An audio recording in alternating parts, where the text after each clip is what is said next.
ইচ্ছে থেকে স্বপ্ন তৈরি হয়, তবে সেইগুলো সফল করতে গেলেও আপনাকে পরিশ্রম তো করতেই হবে। মনে করুন আপনার ইচ্ছে হলো খেতে, আর কোনো দয়ালু ব্যক্তি এসে আপনার সামনে খাবার রেখে দিল। তাও তা খেতে গেলে পরিশ্রম আপনাকেই করতে হবে। যদি ভালোবাসার ইচ্ছে থাকে তাহলেও নিঃস্বার্থ নিষ্পাপ মনে ভালোবাসুন। দেখুন, আপনি স্বপ্নে অবশ্যই উঠতে পারেন, কিন্তু এই পৃথিবীতেই আপনাকে বেঁচে থাকতে হবে। আর যদি এই ধরিত্রীতে আপনি এগিয়ে যেতে চান, তাহলে এই ভূমিকে পা দিয়ে আপনাকে পেছনে ঠেলতেই হবে। রাধা রাধা। মানুষ এক অত্যন্ত বিচিত্র প্রাণী। পরিকল্পনা করে, ষড়যন্ত্র করে, প্রচেষ্টা করে, কাউকে পরাজিত করার চেষ্টাও করে। সাপকে একটা দড়ি মনে করে হাতে চেপে ধরার চেষ্টা করে, কিন্তু একটা কথা বুঝতেই পারে না, সময়ের এই সাপ এটা হাতে চেপে ধরাই যায় না। আর আপনি যা করবেন তা আবার ফিরে আসবে আপনারই সামনে। দেখুন, এতে কিছুই যায় আসে না যে আপনি কুম্ভকারের পুত্র নাকি কৃষ্ণের পুত্র। যদি আপনি অনুচিত কর্ম করেন তাহলে আপনার সাথেও অনুচিতই হবে। অশুভ কর্ম করলে আপনার সাথেও অশুভই হবে। কুরু বংশ অত্যন্ত মহান বংশ ছিল। এই কুরু বংশ কি হলো তার সাথে? একটা গোটা বংশ বয়ে গেল, কারণ ওনাদের উদ্দেশ্য অশুভ ছিল। অন্যদিকে 5 জন বনবাসী পাণ্ডব মহাভারত বিজয়ী হলেন, কারণ তাদের উদ্দেশ্য শুভ ছিল। তাই মনে রাখবেন, শুভ অগ্নি প্রজ্বলিত করবেন, শুভ তাপ সঞ্চার হবে। অশুভ অগ্নি প্রজ্বলিত করবেন, নরকেই জ্বলতে হবে। তাহলে আসুন আর আমার সাথে ভালোবেসে বলুন, রাধা রাধা। মানুষ জীবনে সবসময় সুখ পেতে চান, কিন্তু এই সুখ এটা আসলে কি? এই সুখের আসল রূপ কি? আমি বলি, সুখের আসলে 2টি রূপ হয়, বাহ্যিক সুখ, আত্মিক সুখ। আর এটা ঠিক তেমনই হয় যেরকম আমাদের শরীরের সাথে জড়িত ছায়া আর আমাদের শরীরের মধ্যে বসবাসকারী আত্মার।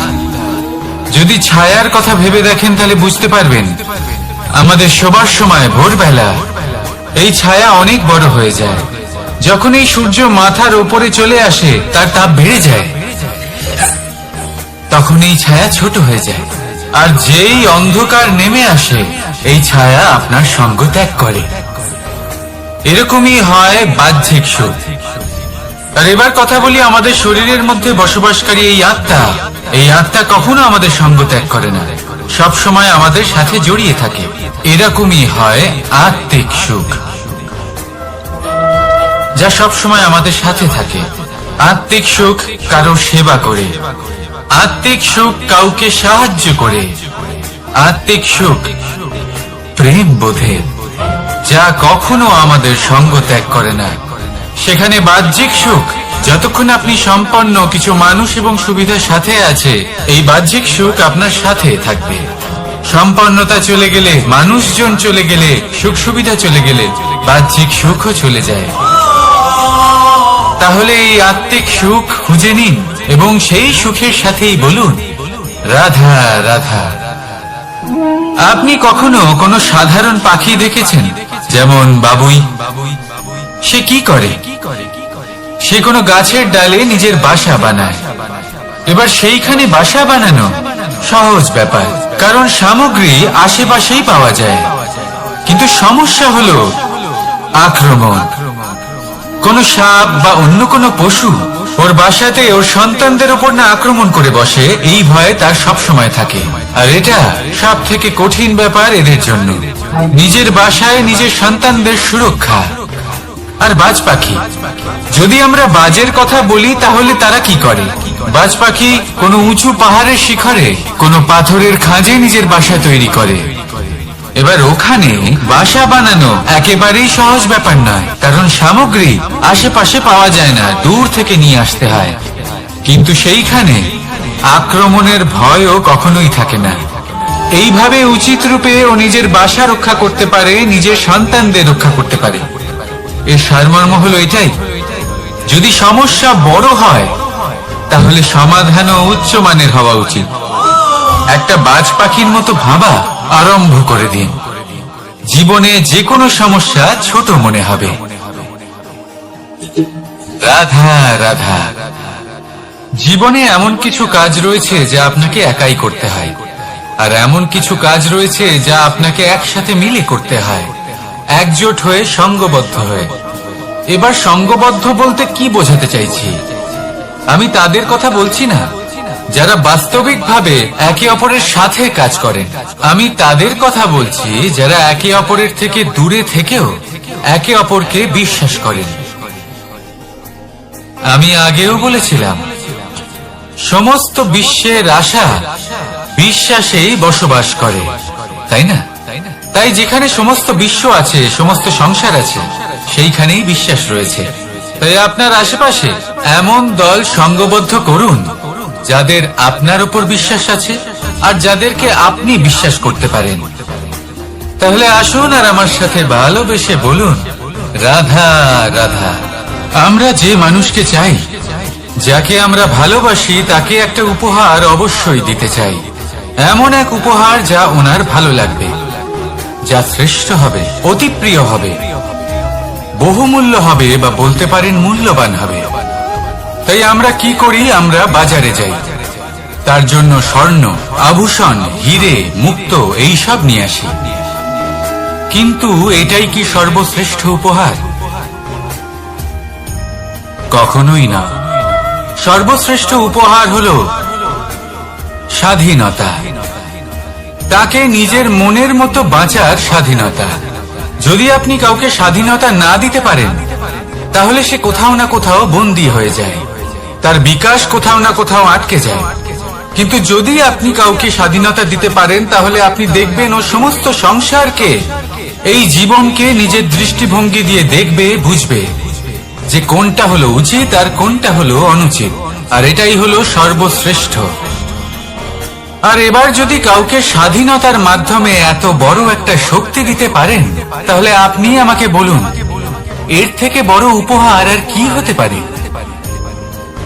আসুন আর আমার সাথে ভালোবেসে বলুন, রাধা রাধা। কর্ম, ধর্ম আর কর্তব্য, এই তিনটি একে অপরের সাথে জড়িত। আর অনেক সময় এই তিনটি পালন করতে করতে আমাদের সেই ব্যক্তির সামনে গিয়ে দাঁড়াতে হয়, তার বিরুদ্ধেই যেতে হয়, যাকে আমরা সব থেকে বেশি ভালোবাসি। কিন্তু সেইখানে এই যুদ্ধ কোনো ব্যক্তিগত যুদ্ধ থাকে না, এ হলো কর্ম, ধর্ম আর কর্তব্যের যুদ্ধ।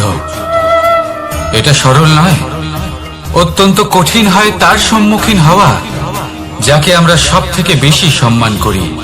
কিন্তু আমাদের তো আমাদের ধর্মের পথে চলতেই হবে, কারণ আমরা কর্মবদ্ধ, কর্তব্যবদ্ধ, আর এটাই করা উচিত।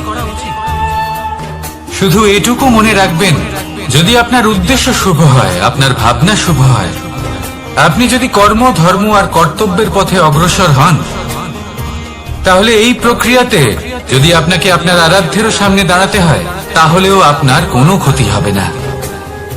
তাহলে আসুন আর আমার সাথে ভালোবেসে বলুন, রাধা রাধা। প্রেম এই সংসারে এসেছিল এই সংসারকে প্রেমের শিক্ষা দেওয়ার জন্য, এই জীবনের সুখের অনুভূতি আসলে কি তা শেখানোর জন্য। কিন্তু যদি সত্যি কথা বলি, তো আমি নিজেই প্রতিদিন প্রেমের নতুন নতুন স্বরূপ দেখতে পাই, প্রেমের একটা নতুন অনুভূতি প্রত্যেক নতুন দিনে। আর তার কারণ হলো এই প্রেম অনন্ত, এ হলো দৈব। প্রেম হলো এই সংসারের সব থেকে বড় ঢাল এবং সব থেকে বড় অস্ত্র। এই প্রেম ছাড়া না কোনো ন্যায় হয় আর না কোনো শাস্ত্র, না জীবন আছে আর না অন্ত। এবার যদি এই প্রেম মনের মধ্যে বাস করতে শুরু করে, তাহলে কখনো কোনো সমস্যাই হবে না, আর যদি হয়েও থাকে তাহলে তা স্থায়ী হবে না। এই প্রেম কি না করতে পারে? এই প্রেম সমস্ত সমস্যা মিটিয়ে ফেলতে পারে, আপনার মনের মধ্যে অহংকারকেও বিনাশ করে দিতে পারে, আপনাকে সাক্ষাৎ ঈশ্বরের সাথে দেখা করাতে পারে।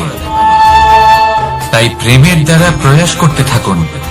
এই সংসারের প্রত্যেক মানুষকে, প্রত্যেক বস্তুকে, প্রত্যেক জীব জন্তুকে ভালোবাসবেন, আর এই প্রেমের দ্বারাই বলুন রাধা রাধা।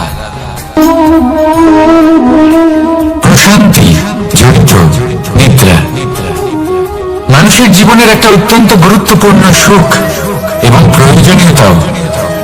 দেখতে গেলে এই সংসারের প্রত্যেক পশু পাখি, প্রত্যেক জীব অবশ্যই নিদ্রা প্রাপ্ত করেন, কিন্তু মানুষ, যার মধ্যে বিচার বিবেচনা করার শক্তি অন্যদের থেকে অনেক বেশি, তার কিন্তু ঘুমের কিছু সমস্যা অবশ্যই হয়। কি বলেন? তাই তো। এবার এর কারণ কি? চিন্তা। এবার চিন্তা আমাদের সবার জীবনে আছে। আমরা সকলে জানি যে চিন্তা কখনো আমাদের সাহায্য করে না, তাও আমাদের জীবনে আছে। কেন? চিন্তার মাধ্যমে কি কখনো কোনো সমস্যার সমাধান হয়েছে? অর্থের চিন্তা করলে কি অর্থ লাভ হয়? ভবিষ্যতের চিন্তা করলে কি ভবিষ্যৎ ঠিক হয়ে যায়? স্বাস্থ্যের চিন্তা করলে কি স্বাস্থ্য নিজে থেকেই ঠিক হয়? হয় না। তাহলে এই সব কিছু থেকে আমাদের একটা ছোট্ট শিক্ষা অবশ্যই লাভ করা উচিত। আপনিও আপনার কাঁধ থেকে চিন্তার এই বোঝা নামিয়ে ফেলুন, আর ইচ্ছে, এই সব ইচ্ছে একত্রিত হয়ে আমাদের মনে চিন্তা উৎপন্ন করে। তাই এই চিন্তাগুলিকে ত্যাগ করুন, প্রকৃতির প্রেমের উপর বিশ্বাস রাখুন। মনে রাখবেন, যিনি চিন্তা মুক্ত হবেন তিনি চিতা মুক্ত হবেন। সুখের নিদ্রা প্রাপ্ত করুন, আর নিদ্রায় যাবার আগে আমার সাথে ভালোবেসে বলুন রাধা রাধা। মহাদেব, সেই দেবতা যিনি মহান, যাকে দেবতাদের দেবতা বলা হয়, যিনি হলেন আমার আরাধ্য। কখনো আপনার মনে এই প্রশ্ন এসেছে যে শিবকেই কেন মহাদেব বলা হয়, অন্য কোনো দেবতাকে কেন বলা হয় না? সেই কারণে, কারণ মহাদেবের মধ্যে, ওনার মধ্যে এমন এক বিশেষ গুণ রয়েছে যা অন্য কারণ নেই। তা হলো নিঃস্বার্থ হয়ে মানুষের সেবা করা। যদি প্রয়োজন পড়ে, যদি সৃষ্টির পথে বিনাশের কালো মেঘ ছেয়ে থাকে, তখন নিজের প্রাণের চিন্তা না করে হলাহল পান করার জন্য প্রস্তুত থাকেন মহাদেব। আর এই অদ্বিতীয় ত্যাগের জন্যই শিবকে মহাদেব বলে ডাকা হয়। এবার যদি কোনো মানুষও নিঃস্বার্থ ভাবনার দ্বারা নিজেকে অর্পণ করে দেয় এই জগতের কল্যাণের জন্য, মানুষের সেবার জন্য, তাহলে তিনিও মহাপুরুষ, মহামানব হতে পারেন। যদি কেউ অভুক্ত থাকেন, তাহলে নিজের থালা থেকে অর্ধেক খাবার তাকে দিয়ে দিন। যদি কেউ অসুস্থ হন, তাহলে তাকে সেবা করার, চিকিৎসা করার চেষ্টা করুন। এই জীবন শুধু নিজের জন্য নয়, অন্যদের প্রতি, সমস্ত সংসারের প্রতি উৎসর্গ করুন। যদি এইসব মানুষ শিখে যান, তাহলে তিনি মহাদেবের পথে অগ্রসর হতে পারেন। যদি মানুষ নিঃস্বার্থ ভাবনার দ্বারা এই সংসারের সেবা করতে শিখে যান, তাহলে তিনি নিশ্চিত রূপে মহামানব অবশ্যই হতে পারবেন। আসুন আমার সাথে ভালোবেসে বলুন রাধা রাধা। স্বর্ণ, হিরে, মুক্ত, মানিক, এই সব কিছুকে আগে পাথর বলা হতো। তাহলে এমন কি হলো যে এদের রত্ন বলা হয়? আর রত্ন তা বাস্তবে আসলে কি? এটা হলো সেই পাথর যাকে আগে আগুনের তাপ সহ্য করতে হয়েছে, পরখ করা হয়েছে, যাচাই করা হয়েছে, এদের কাটার চেষ্টা করা হয়েছে, কিন্তু তারা কখনোই নষ্ট হয়নি, বরং তারা আরো উদ্ভাসিত হয়েছে, আরো উজ্জ্বল হয়েছে, এই সংসারে আরো প্রকাশ ছড়িয়ে দিয়েছে। সেই জন্য এরা হলো এত অমূল্য, সেই জন্য এরা হলো বহুমূল্য, সেই জন্য এদের রত্ন বলা হয়। এবার মানুষের কাছেও এই নির্বাচনের অধিকার রয়েছে যে আমরা শুধু পাথর হয়ে থাকবো নাকি রত্ন হয়ে থাকবো। কিভাবে? আমাদের জীবনেও অনেক সমস্যা রয়েছে, বাধা আছে, বিপত্তি আছে। আমরা সেই বাধার তাপে উত্তপ্ত হই, এই সমস্যা আমাদের কাটার চেষ্টা করে। অনেক মানুষ বিভিন্ন পরিস্থিতি আমাদের ভাঙার চেষ্টা করে, কিন্তু আমাদের নষ্ট হলে চলবে না। যেভাবে এই রত্ন সমস্যার সম্মুখীন হয়ে পাথর থেকে রত্ন হয়েছে, সেইভাবেই আমাদেরও আমাদের সমস্যার সম্মুখীন হয়ে রত্ন হয়ে উঠতে হবে। এই সংসারে প্রকাশের স্রোত হয়ে উঠতে হবে। তাহলে এটাই করুন আর আমার সাথে ভালোবেসে বলুন, রাধা রাধা। সংসারে সব থেকে বড় শক্তি আসলে কি? কেউ বলবেন শারীরিক শক্তি, কেউ বলবেন অস্ত্রের শক্তি, কেউ বলবেন জ্ঞানের শক্তি। ঠিক আছে, কিন্তু যদি আমি বলি সংসারের সব থেকে বড় শক্তি হলো শক্তি কোনো এক তথ্যের, আগে হ্যাঁ, তথ্য। এই তথ্য নিজেই কিন্তু খুব শক্তিশালী, অত্যন্ত শক্তিশালী অস্ত্র হলো এই তথ্য। আর সত্যি বলতে অনুচিত তথ্যের থেকে অনেক বেশি ঘাতক হলো অসম্পূর্ণ তথ্য। যেরকম আজ শাম্ব রুক্মির সাথে করেছে, ওকে অসম্পূর্ণ তথ্য দিয়েছে, তার ফলে বিনাশ হলো। যদি এইভাবে আপনার কাছেও কোনো অসম্পূর্ণ তথ্য আসে, আর যদি আপনি তা পরখ না করে দেখেন, যাচাই না করে দেখেন, আর নিজের কর্ম করেন, তাহলে উত্থানের বদলে আপনি পতনের সম্মুখীন হবেন। বিকাশের বদলে আপনার বিনাশ হয়ে যাবে। মনে রাখবেন একটা অত্যন্ত গুরুত্বপূর্ণ কথা, সঠিক তথ্য পাওয়া সঠিক তথ্য দেওয়ার থেকে অনেক বেশি গুরুত্বপূর্ণ। আশা করি এই কথা আপনি বুঝেছেন। জীবনে যখনই কোনো তথ্য আপনি পাবেন, সেই বিষয়ে ভেবে দেখুন, পরখ করে দেখুন, যাচাই করুন, তারপর নিজের কর্ম করুন। আমার সাথে ভালোবেসে বলুন, রাধা রাধা। ধর্ম এবং প্রেম, এই দুই হলো একই মুদ্রার দুই পিঠ। যদি এদের মধ্যে কোনোটা নষ্ট হয়ে যায়, তাহলে দ্বিতীয়টাও থাকে না। কখনো ভেবেছেন এমন কেন হয়? তার জন্য আগে আপনাকে বুঝতে হবে যে ধর্ম আসলে কি। ধর্ম সেটাই যা এই সংসারের প্রত্যেক মানুষকে একে অপরের সাথে সুখ এবং শান্তিতে থাকতে প্রেরণা যোগায়। এই প্রেরণার আধার হলো প্রেম। প্রেম সেটাই যা আপনার মধ্যে অন্য কারোর প্রতি করুণাবোধ জাগিয়ে তোলে, সম্মান জাগিয়ে তোলে। এবার যদি প্রেম চলে যায়, তাহলে সবার আগে বিনাশ হবে সম্মান আর করুণাবোধের। এবার যেখানে না প্রেম রয়েছে, না সম্মান রয়েছে, না করুণা রয়েছে, সেখানে ধর্ম কিভাবে বাস করবে? অশুভ ইচ্ছে জাগ্রত হয়ে ওঠে, ক্রোধ জাগ্রত হয়ে ওঠে, অহংকার জাগ্রত হয়ে ওঠে, আর তারপর আরম্ভ হয় অধর্মে। তাই যা যা ভাবনা আপনার অন্তরে প্রবেশ করছে, করতে দিন, কিন্তু যাই হোক না কেন, এই প্রেমকে নিজের থেকে দূরে যেতে দেবেন না। এই প্রেমকে চিরকাল নিজের কাছে রাখুন, নিজের হৃদয়। আর এই প্রেম ভাব নিয়ে বলুন, রাধা রাধা। মানুষের জীবনে উন্নতি লাভ করার জন্য তিনটি স্তম্ভের প্রয়োজন হয়। প্রথম স্তম্ভ শিক্ষা। এই শিক্ষা আমাদের জ্ঞান প্রদান করে। দ্বিতীয় স্তম্ভ ব্যবসা, যার দ্বারা আমরা ধন উপার্জন করি। তৃতীয় স্তম্ভ হলো আমাদের ঈশ্বর, আমাদের ইষ্ট। এনার সাথে যদি আমরা জুড়ে থাকতে পারি, তাহলে এমন একটা মানসিক বল আপনি লাভ করবেন, যেটা এই সংসারে আর কোথাও পাওয়া সম্ভব নয়। কিন্তু মানুষ অনেক সময় জীবনে এই তিনটি স্তম্ভ লাভ করা সত্ত্বেও সামনে অগ্রসর হতে পারেন না। তখনও জীবনে কঠিন পরিস্থিতি আসতেই থাকে। এমনটা ঠিক কেন হয়? কারণ সে জীবনে এই তিনটি স্তম্ভ লাভ করে নেয়, জীবনে প্রয়োগও করে, কিন্তু তার ভিতের কথা সে ভুলেই যায়। যেমন প্রথম স্তম্ভ অর্থাৎ শিক্ষা। এই শিক্ষার আধার হলো শুভ চেতনা। যদি অন্তরে শুভ চেতনা না থাকে, তাহলে এই শিক্ষার কোনো গুরুত্ব থাকে না। দ্বিতীয় স্তম্ভ ব্যবসা। পরিশ্রম করে উপার্জন করতে হবে, এই কথাটা আমরা সবাই জানি এবং সবাই চেষ্টাও করি। কিন্তু ব্যবসা করতে করতে আমরা এটা ভুলে যাই আমাদের ব্যবহার কেমন হয়ে পড়েছে।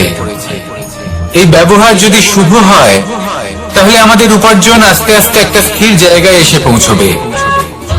এবং তৃতীয় স্তম্ভ আমাদের ভগবান। যদি ওনার স্মরণে আপনি যেতে চান তাহলে তার পূর্বে নিজের মা বাবাকে সেবা করুন, তাদের যত্ন করুন, তাদেরকে ভালোবাসুন, কারণ ওনারাই হলেন এই সংসারে আপনার সবথেকে বড় ইষ্ট। তাহলে 3 স্তম্ভের সাথে সাথে তাদের আধারকেও নিজের জীবনে প্রাধান্য দিন। কোনো সমস্যা আসবে না।